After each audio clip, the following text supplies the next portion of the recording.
All right, guys, let's dive right into it. I think we all remember pretty clearly what went down last session. Hell, Raarh's damage sent me to bed in a cold sweat, wondering what in the gods' names could possibly go toe-to-toe with him after he's been buffed. Seriously, I'm rethinking the rest of this campaign. Yeah, when someone breaks triple digits, that's already impressive. But you didn't just break triple digits, you obliterated them. Like, we're talking someone needs to get the abacus out levels of damage. What's an abacus? It's like a woodball calculator. Oh, I'm still confused. And that's okay, buddy, because you're essentially a sentient nuke with legs at this point. Sentient nukes don't need to not be confused. Can we stop talking about calculators and nukes? It's dragging me out of the immersion. Yeah, there are no calculators in this world. And what about the nukes? I didn't say anything about nukes now, did I? Wait, what? Joe, are you actually implying there are nukes in this world? I'm not implying anything. I'm just saying sometimes the past leaves scars. Scars buried so deep that most people forget. And sometimes those scars itch. What the hell are you talking about itchy scars for? Well, that's unsettlingly cryptic. You're not about to drop some ancient magical nuke-powered artifact on us, are you? Great. Now I've got this image of us accidentally waking up some apocalyptic death machine. Thanks, Joe. Really sets the tone for the day. You're all worrying for nothing, let's face it. If anything like that does exist, we'll stop it. Or be the idiots that set it off. Regardless, what are you guys doing now? Well, first I want to go find my buddy, the guard I saved. Assuming he's still alive, Joe. He is still alive, right? Oh yeah.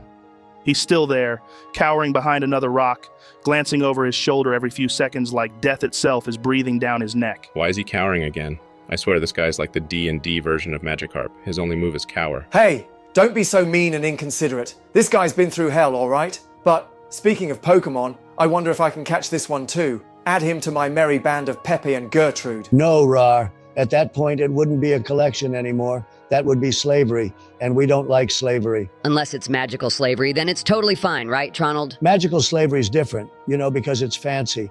Add some glowing runes and suddenly it's morally ambiguous. Hey, housemate, would you consider what we can do as magical slavery? Oh, friend, what we do is far better than magical slavery.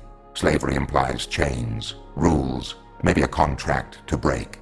What we do, we consume, we infect. We hollow them out and fill them with us. No freedom, no escape, no will. They're just there forever. So yeah, I guess it is. Okay, cool. Oh, and by the way, I'd like to inform you that I'm very, very hungry right now. You haven't been taking care of me. Not in the way that walking pile of muscles takes care of his precious Gertrude and Pepe. No snacks, no scraps, nothing. I demand food. That Magikarp over there, oh, it looks delicious. Can I eat it? Please, just a nibble. An arm. Something to keep me from wasting away in this sorry husk you call a body. So this is the thing. I'm gonna have to say no to that, but hear me out. How about instead of eating such a small, pathetic creature, why don't you go ahead and gobble up one of those giants? So much bigger, so much meatier. Think of it as a feast, not a snack. Well, I suppose it's better than mule. But I've always found giant chewy. Especially these ones from this frozen hellscape. The sinew, the frostbite, the way the cold sets into the flesh. It's like gnawing on a half-frozen steak. Still, beggars can't be choosers. All right, Joe, I'm walking over to the frost giant that's still sprawled out on this path and let the symbiote do its thing. You step closer and the symbiote surges forward with a ravenous intent, spilling across your arm in a fluid wave. As it nears the giant's massive, lifeless body, it unfurls like a grotesque flower blooming in reverse. The black, glossy substance ripples, rising and twisting until it shapes into what could only be described as a gaping maw, impossibly wide, impossibly deep.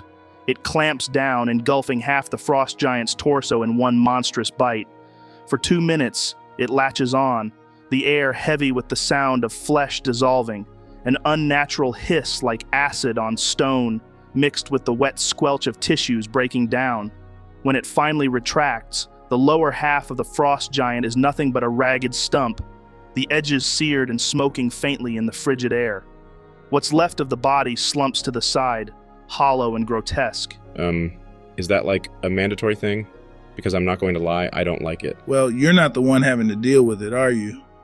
I don't like it either, but it's just one of those things.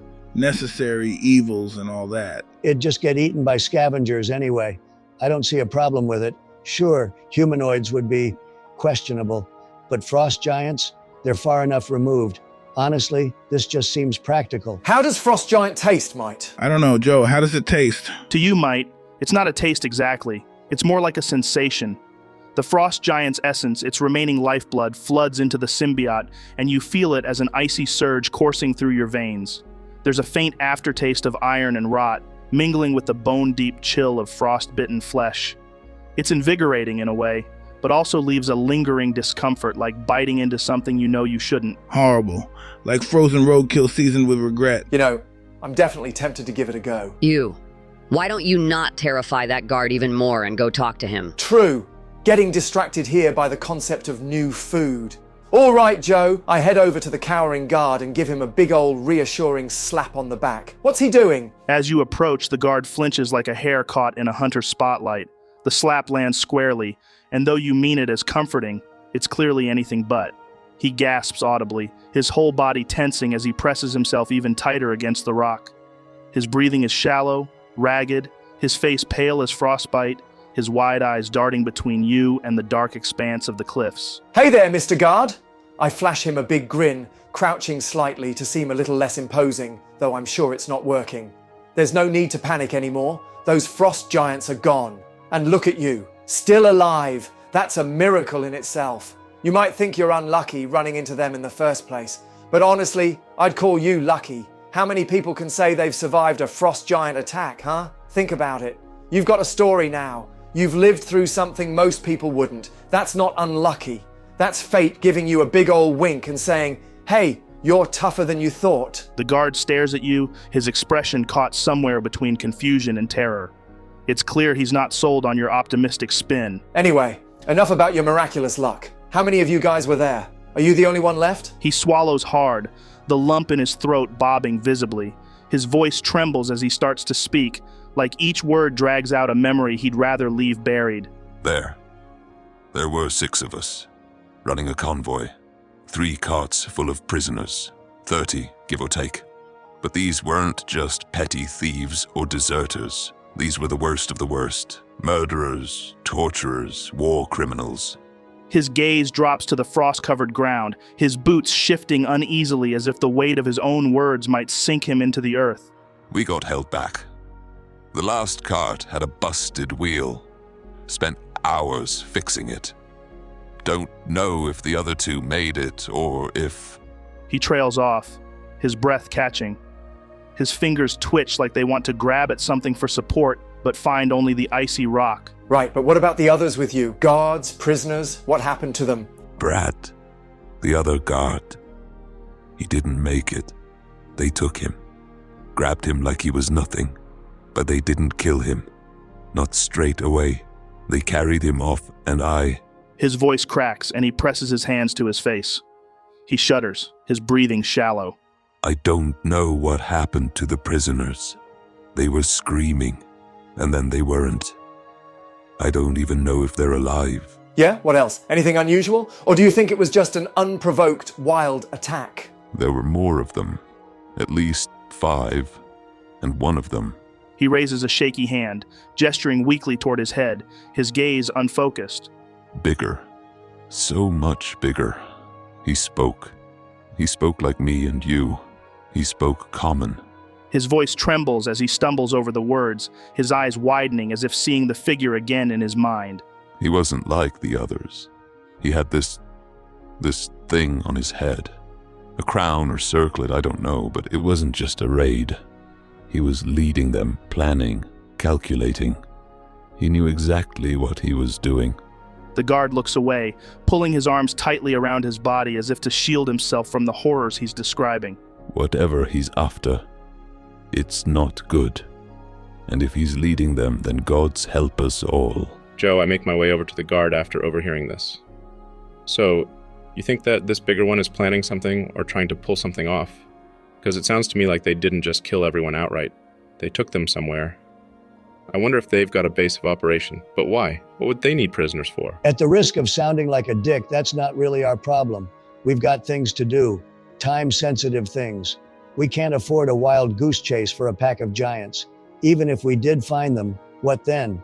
There's no guarantee we'd even stand a chance. I don't care how good Raarh is in a fight. Those odds are stacked high against us. Celestia, with your passive perception, you catch something.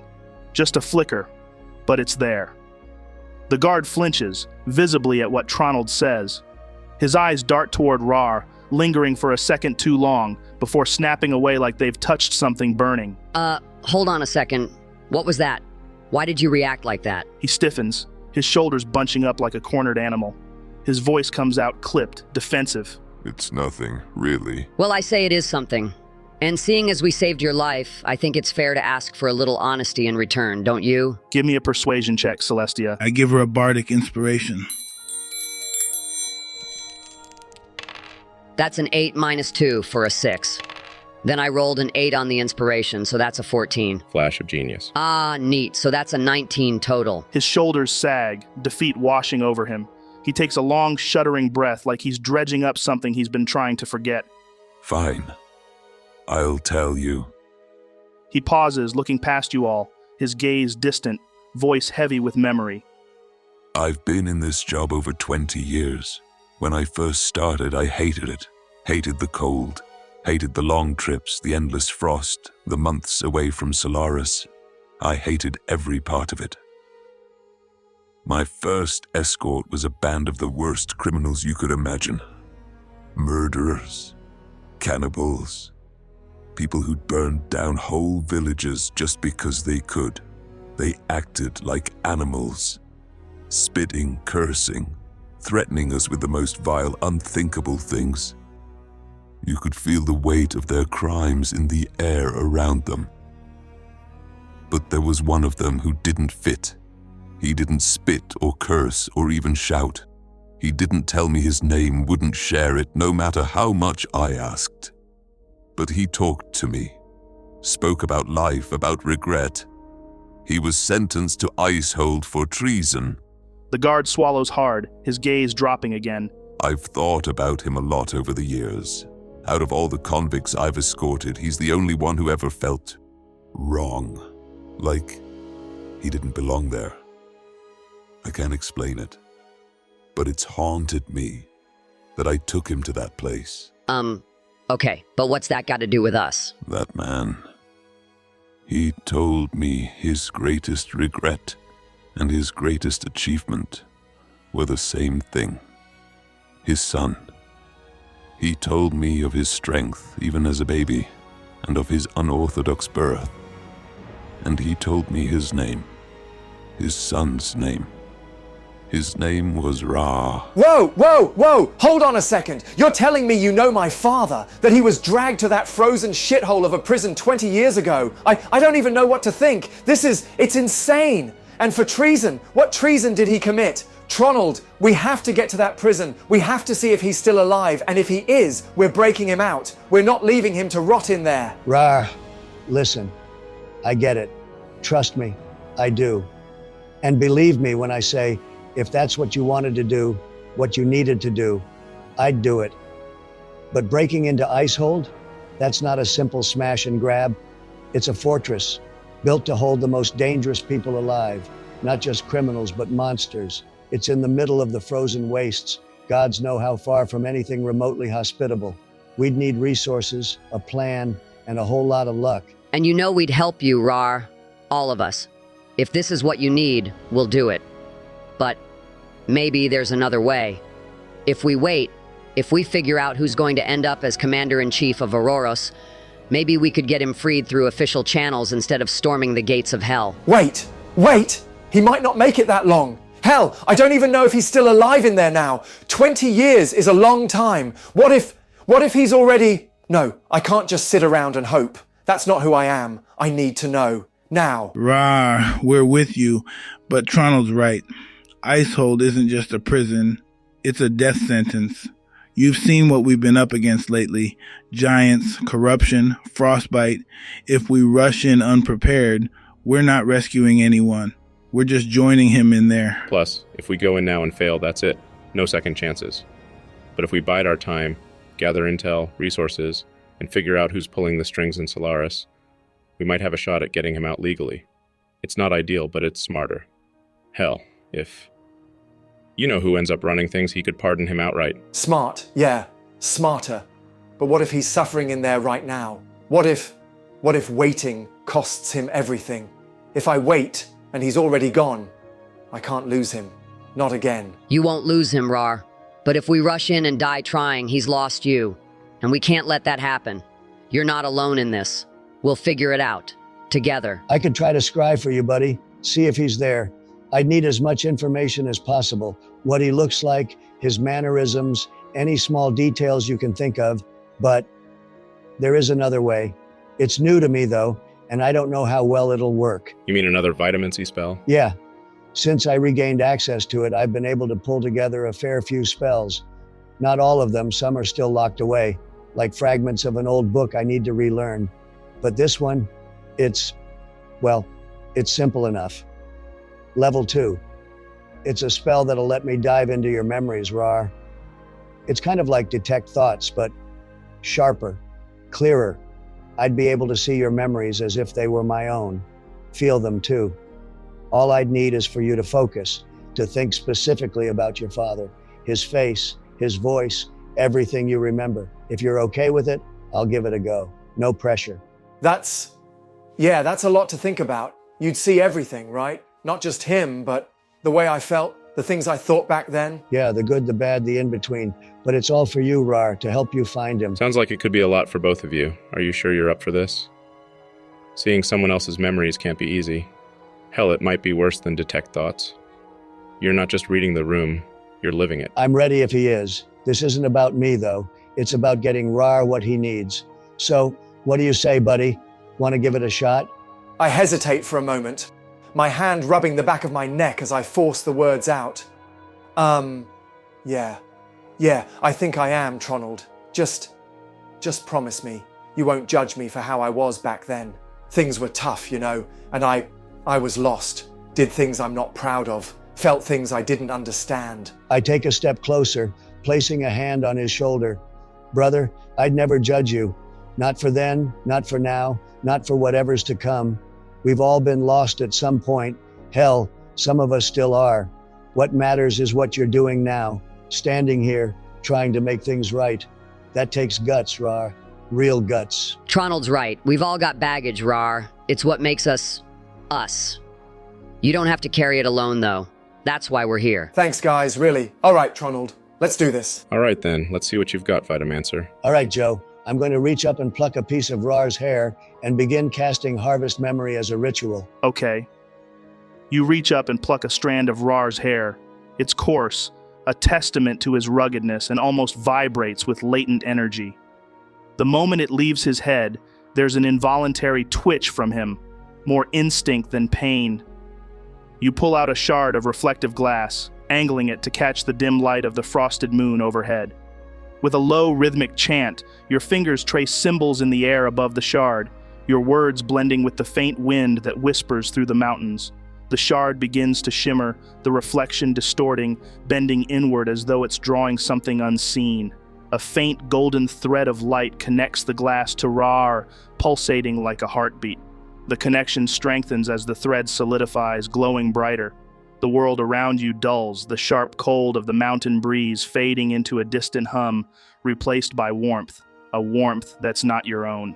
At first, it's peaceful. You're small, smaller than Raarh's usual towering frame. You feel the dirt under your feet, cool and gritty, as you chase after a woman with gray-streaked black hair and strong, orcish features. She turns to you, laughing, her tusks barely visible beneath a wide smile. She's strong but gentle, her presence like a shield against the world. Nearby, a man, his physique a monument of strength like a walking fortress, sparks flint against steel, lighting a fire for the evening meal. His long black hair falls around his face, framing sharp, weathered features. His laugh is quieter than the woman's, but no less warm. They're sparring now, wooden weapons cracking against each other in a dance of precision and force. You're eating. The fire crackles as you bite into freshly roasted meat, the smoke curling lazily into the air. You feel full, content, and safe. This is home. The images slow, solidifying into one final lingering memory. You focus on the man, Raarh's father. His presence radiates strength, but not the kind that intimidates. It's the kind of strength that protects, that reassures. His features are sharp and striking, framed by long black hair that cascades over broad shoulders. There's a ruggedness to him, his jaw lined with a scruff that speaks of days spent in the wild, unbothered by trivial comforts. His eyes are deep, like stormy seas, holding equal parts warmth and weight, a man who's seen too much and held it together anyway. His movements are fluid, every action purposeful, whether it's splitting firewood or brushing a stray strand of hair from Raarh's mother's face. Even his silences are powerful. You feel like you've captured enough to know him, enough to scry if needed. Your focus drifts, ready to pull back, to let the spell dissipate. But something's wrong. The connection holds fast, refusing to sever. You try to retract the energy, to cut the flow, but the spell tightens its grip. The shard glows hotter in your palm, its surface shimmering with images you can't quite catch. And then it pulls you deeper. The comforting memories dissolve, replaced by sharper ones, jagged like broken glass. Flickers of flame lick the edges of your vision. Torches. They're coming. People you don't recognize. Their faces shadowed, but their intent clear. Arrows whistle through the air, landing with sickening thuds. You feel it now. Fear. The desperate clawing panic of being small and powerless in the face of something far greater. You're running. You're alone. The ground feels foreign beneath your feet as you trip and scramble to rise again. You're back home, but it's wrong. It's silent in a way that screams. The firelight dances over broken bodies, elders, friends, people you know. Their faces are still, frozen in twisted masks of final moments. You call for your parents. No answer. You search. Nothing. The panic twists into something darker. Anger, hot and molten, surges through you, consuming the fear like dry tinder. You're older and in a village now. It's not yours. It doesn't matter. These people, they're there and you need someone to blame. You lash out, your fists, your teeth, your weapons. Blood spatters across the dirt, the scent of iron thick in the air. The faces blur, unrecognizable. It doesn't matter who they are. All that matters is they pay. Each strike is harder than the last, each scream quieter. You're furious, relentless, merciless. You feel the world shrinking, narrowing to the edge of your blade and the heat of your rage. And then you're standing there, alone again. The village is silent now, the same suffocating stillness as your home. The weight of it crashes down, suffocating, heavier than the rage that had fueled you. The light from the shard dims, flickering, and you're back. The mountain air rushes in, cold and sharp, like waking from a nightmare. Your hands are trembling, the glass warm in your grip. Raarh looks at you, his expression a mix of curiosity and hesitation, and you realize he has no idea how much you've just seen. Not just images, but the raw, unfiltered emotions behind them. The fear, the rage, the loss, and the regret. I'm sorry, Raarh, that you had to go through all of that. No one should have to carry something like that, let alone alone. I've seen your strength, your rage. Hell, I've fought beside it. But now I understand where it comes from, what it's made of. You're everything your father would have wanted you to be. And I know that for a fact, because I saw the kind of man he was. I'll do whatever it takes to help you find him, Raarh. Whether it's marching into Icehold or tearing through frost giants, I'll be there. Thank you, Tronald. You're welcome, buddy. For not judging the monster I became, even if it was just for a brief moment. It wasn't me, not really. But it's still there, you know, that anger, that darkness. It doesn't go away. It just waits, coiled up inside, whispering in your ear when things get tough, telling you it's easier to burn everything down than to try and build anything back up. But I'm not that thing anymore, not because I buried it or killed it, but because I learned to live with it, to fight it. And people like you, this group, you're why. You keep me tethered. You make me better. So thank you for seeing past the worst of me. for knowing there's more to me than the rage. All right, Joe, I'm going to cast Scrying through the crystal to try and find Raarh's dad. The crystal hums in your hands, its edges glowing faintly as you focus your will. The world around you begins to blur and twist, colors bleeding into each other as if someone had poured water over a painted canvas. You're dragged north, farther and farther, through forests blanketed in frost, over jagged peaks that bite at the sky, and finally plunging deep underground. The light fades entirely, replaced by an oppressive, suffocating darkness. When your vision steadies, you're in the depths of a cavernous mine. The air is thick with dust, each breath feeling like it scrapes your lungs. Thin green veins of crystals run jagged across the cavern walls, their faint glow the only source of light. The sound is relentless, pickaxes clanging against stone, echoing off the endless tunnels. Hundreds of figures toil away in the gloom, their faces gaunt, their bodies skeletal from malnourishment. Your eyes settle on him, Raarh's father.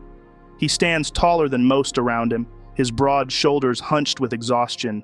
His long, matted hair clings to his sweat-drenched face, and his hands are raw and bleeding as they grip a splintered pickaxe. He drives it into the stone wall with the precision of a man who has done this for years, not out of choice, but out of survival. Your focus sharpens, catching every detail of his face, the strength beneath the weariness, the defiance in his dark eyes despite the oppressive conditions. Suddenly, movement draws your attention. A man in thick blackened armor strides into view, his presence sending ripples of unease through the crowd. He's massive, his face obscured by a visor etched with cruel, jagged patterns. His voice is cold, detached, like the scrape of steel against bone. You haven't met the quota. The words fall like stones, heavy and final. The prisoner next to Raarh's father freezes, trembling, his pickaxe slipping from his grasp. Your sentence has ended. Before the man can plead or speak, a massive blade arcs through the dim light, impossibly fast. The prisoner's head is severed cleanly, rolling to the ground with a dull thud, blood pooling at the black-armored man's feet. The body collapses moments later, lifeless, and yet no one stops. The others continue digging, their faces blank, their souls already broken. The image begins to blur as the scrying spell retracts, the mind fading from your view. The sounds of pickaxes, the oppressive weight of the cavern, and the grim finality of what you just witnessed linger in your mind as the crystal dims in your hands. I saw him, Raarh. He's alive. He's holding on. He's in some kind of mine, deep underground. There were hundreds, thousands of others there, all digging away like their lives depended on it, and I think they do. Thin veins of green crystal ran through the walls. Looked like residuum, but I couldn't be sure. Whatever it is, it's valuable enough to work men like that to the bone. But there's more. It's not just the work killing them. There's someone in charge, some bastard in black armor. I saw him take a man, one of the workers. Said he hadn't met the quota, didn't even hesitate. He just ended him. One swing, clean. And everyone else just kept working, Raarh, like it was normal. Like they knew what would happen if they stopped. Well, that's good news at least. He always was a tough bastard. If he's still fighting, it means he believes there's something left to live for. Maybe it's me. Maybe it's my mother. Maybe it's vengeance. Who knows? But he's holding on. That's what matters. And now we know for sure. That's something. We can figure out what to do next. Whether it's pulling strings or planning a breakout. Either way, at least we're not fumbling in the dark anymore. Hey, Tronald, do you have another sending spell left for today? I've only got one more. Why? Well, I was thinking, what if we get in touch with Reginald? Maybe he could pull a few strings in court, make some kind of demand for your father's release. Even if it's just the seed of an idea, it's worth planting. I would. There's no question about it, but that'd be awfully suspicious, don't you think? Oh, let's suddenly take interest in this one particular prisoner deep in Icehold. The court would sniff that out faster than a hound on a fresh kill. There'd have to be a damn good reason, something solid enough to justify it. Maybe, but it's worth firing off the question, isn't it? At the very least, it's in Reginald's hands. And who better to handle a delicate situation like this? All right, fair enough. I'll ask. Raarh, what's your father's name? Drogar. His name was Drogar. You sure you want to use your last sending slot on this, Tronald? Huh? What kind of dumbass question is that? Of course I am. Now give me a second to word this properly. Reginald, vital question. Can you pull strings for prisoner release? Drogar, Raarh's father. Icehold. Needs subtlety. No suspicion. Is it possible? A few moments pass before a voice returns to you. Subtlety's a delicate beast, Tronald. I'll see what strings I can pluck, but no promises. Icehold's no joke. I'll keep you informed. All right, so he's going to give it a shot. Says not to hold our breath, though. No promises. Well, that's about as much as we could hope for, right? Courts don't exactly move fast when it comes to favors. Thank you guys, really. I mean it. Don't thank us yet. We've still got to see if this pans out. But yeah, until we hear back, we might as well focus on getting to Asmo Prime. No point waiting around. Agreed. Let's push on another 20 minutes, just far enough to put some proper distance between us and that mess back there. Then we'll set up camp. Everyone's pretty spent. I know I am. Rest up tonight, and first thing in the morning, we'll fly the rest of the way to that mining shaft Prime mentioned. Good call. Last thing we need is a rematch with those giants while we're half dead. Oh, what about the guard? Oh, fuck, yeah. Joe, I walk over to the guard. Listen, you've been through hell, and I get that. Do you feel comfortable making your way back to Solaris on your own?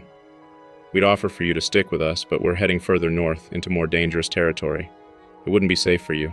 I've been a soldier for over 20 years. Fought bandits, smugglers, hell, even a bear once. I think I can handle the walk back, so long as there's no more giants lurking about. Besides, Solaris is where I belong, not out here in this frozen wasteland. But thanks for pulling me out of this mess. You lot could have just walked on. Don't mention it. Literally. Don't. We'd really appreciate it if word didn't get around about us being here. Honestly, if you could keep this all to yourself, that'd more than make up for saving your ass. Deal? Deal. I owe you my life anyway. But if you lot are heading north, be careful. This isn't just frost giant country. There's worse things out here. Dragons, horrors of the deep, things you can't even imagine. And if you see a convoy on your way, do what you can, even if they're prisoners.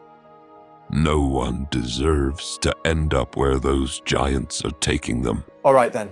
I give him a little wave, then we all begin to move. You press on, the frozen path stretching further into the mountains, its surface marked by frost and occasional cracks where the stone has struggled against centuries of ice. The frigid wind bites at your exposed skin, but you push forward. After 20 minutes, you find a small level outcropping on the mountainside. The wind whistles louder here, but the sheer drop to one side offers a vantage point that feels both secure and ominously open to the void. Tronald, you begin the incantation for Tronald's tiny tower, and the air around you hums, a low vibration that seems to resonate with the mountain itself. The ground trembles slightly, and before your eyes, a structure grows upward. It starts as a skeletal framework of shimmering arcane energy, filling in rapidly with stone, wood, and glass until a small tower stands before you. The oaken door creaks open of its own accord, inviting you in. Inside, the biting cold is immediately replaced by a temperate, comfortable warmth. The party files in one by one, shedding frost from their cloaks and shaking off the chill. As everyone settles in, the tower grows quiet. The warmth seeps into your bones, the tension of the day fading with each passing minute. Outside, the mountain winds howl, but inside, it's as if the world can't touch you. And that's where we're gonna wrap up this session. See you later, guys.